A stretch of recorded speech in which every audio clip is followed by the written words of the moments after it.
a person, a university student, if he is having an affair with his girlfriend, so finally, sometimes that affair had been broken. The scenes, the activities that they had done in the past in their phones. So on the wedding day, those video clips are sent to her husband or the husband's mother. You're watching the Lifetraveler channel. Eminent panelists of the head table, distinguished participants, ladies and gentlemen.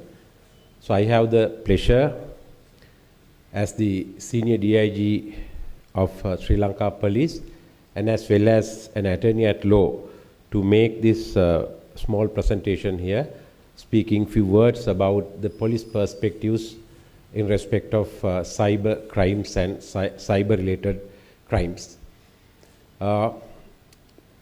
We have heard of a special case that was decided in 1982, Vasudeva Nanayakara versus Karunaratna, OIC Slave Island. In that case, His Lordship Justice, I think Mark Fernando, in 1992, His Lordship Justice held that the banners, posters, placards, so those are the most colorful features of the democracy. Then thereafter, another case called Sarana Pala versus DIG Solangarachi, the court had the same attitude and the same view. But when these cases were decided by the Supreme Court, our apex court, in 1990s, in early 2001, 2002, 2003, that period, we had only 3 domains to conduct our activities. The 3 domains were the land, the air, and the water.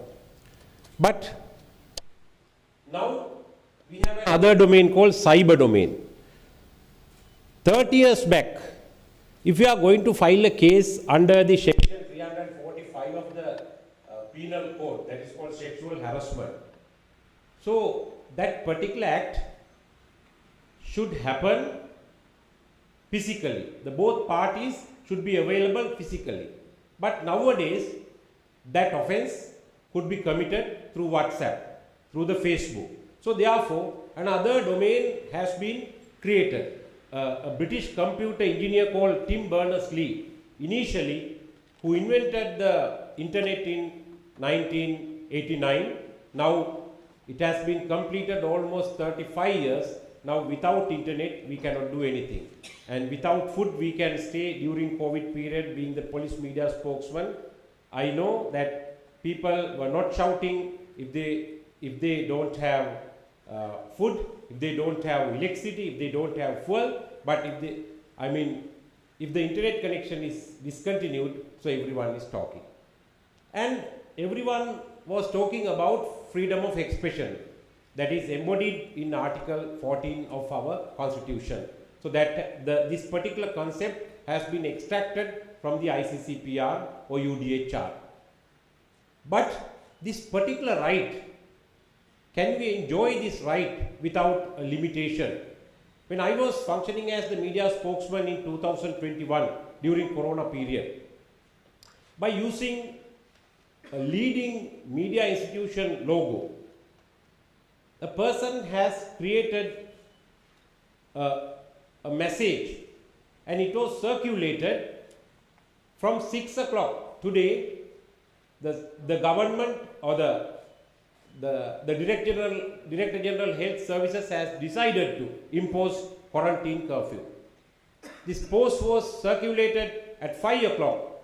So all the people, they were in the queues at filling stations or food cities to buy many things. But after that, it was revealed it was a fake news. And apart from that, our directors, the senior police officers who are in charge of respective divisions connected to cybercrime investigations, they are here. And another news was circulated about dead bodies. So they said that in the Colombo city, from the Malmavata, from Liberty roundabout to Bambalapitiya roundabout, there were 9 dead bodies found because they were not treated properly. Is it a freedom of expression? And apart from that, another news was circulated in the social media 2 days after that particular news. 30 COVID patients have been found from the Lady Ridgeway Hospital, but no one was found actually. What happened? All the parents, they did not admit their children to the Lady Ridgeway Hospital because of this fake news.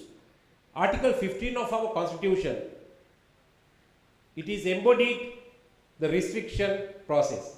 So the freedom of expression that is embodied in Article 14 of the Constitution could be derogated and could be negated in terms of the provisions of Article 15 of our Constitution. So therefore, I believe that being a police officer and law enforcement officer and as well as an attorney at law, so there are limitations.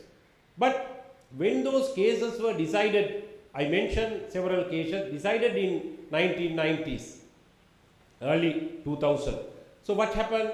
Those days, all these posts, they were circulated through the print media or electronic media, TV. But nowadays, so everyone has WhatsApp account, Viber account, or Facebook, Instagram, so those are circulated. So our director, SSP Mr. Randeniya, in charge of Cybercrime Unit, Police Computer Crime Unit, he is here. Now, these days, the majority of complaints we are receiving in respect of the offences of cyberbullying, especially on the wedding day, on before the wedding day, on the eve of the wedding day, or the after the wedding day. So, what are the complaints? So now, if a person, a university student, if he is having an affair with his girlfriend, so finally, sometimes that affair had been broken. Girlfriend has given up the affair or the boyfriend. Now, but they have the scenes, the activities that they had done in the past in their phones. So, on the wedding day, those video clips are sent to her husband or the husband's mother. Then she sees all these video clips and she is not going to accept that type of a daughter-in-law to her residence. So this type of activities happen. So is it freedom of expression? So we need to think of that. So therefore, ladies and gentlemen, the police, we have 3 main institutions that are dealing with cyber-related crimes. The main institution is the Criminal Investigation Department. Under the purview of the DIG CID, we have a special unit called CC, Computer Crimes Investigation Division, CCID. The director is here. And apart from that, within the CID, they have a small unit called Computer Crimes Unit and Computer Crimes Lab. Forensic lab is there, donated by the South Korean government. We are having all the equipments. And in addition to that, the DIG in charge of Children and Women Bureau, DIG Renuka Jayasundara is here, and the director Manatunga, attorney at law. So we are conducting investigation into child pornography. So these are the main institutions in respect of cybercrime investigation in Sri Lanka Police, and especially we know that the chapter chapter 15 of the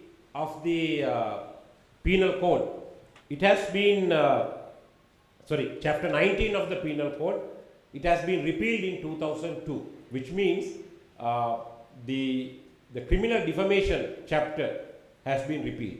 So therefore, now we cannot conduct investigation under that particular chapter. So however, there are certain offences committed in the cyberspace. Sometimes we arrest persons under the section 120 of the penal code, that is exciting or attempting to excite disaffection. And apart from that, we use the section 291A and 291B of the penal code. So that is deliberate intention to wounding or insulting others' religious feelings. And in addition to that, we mention the section 485 of the penal code, that is called, if somebody is circulating fake news to break the public peace, it is an offence, but it is not a cognizable offence. In addition to that, there is a section in the police ordinance, section 98 of the police ordinance. So the police ordinance has been enacted by the British rulers in 1865, 157 years ago, but still this section is in force. So according to that particular section, if a person is creating panic by spreading false news, it is an offence. And also we use the section 3 of the ICCPR Act, it's sometimes questionable, propagating war or advocating certain racial or the religious related hatred, it is an offence, but it's an indictable offence. In addition to that, we use the section 6 of the Computer Crime Act, Act number 27 of 2007.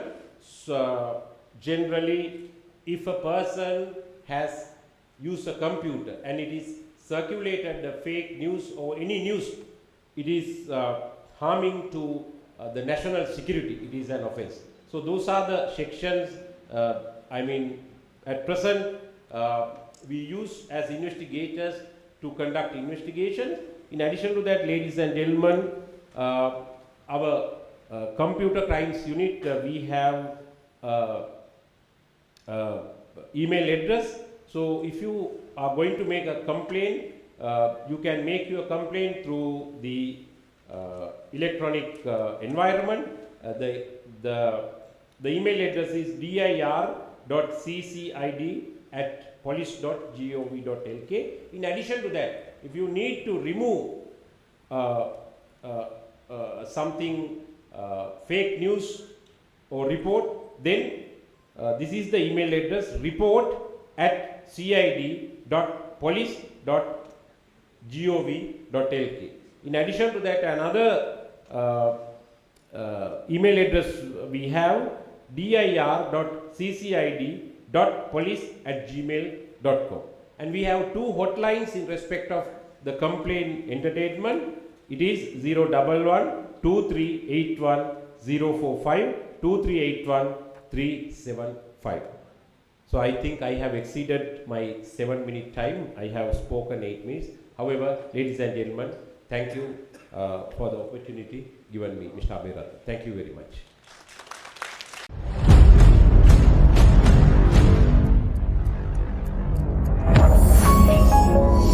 You're watching the Lifetraveler channel.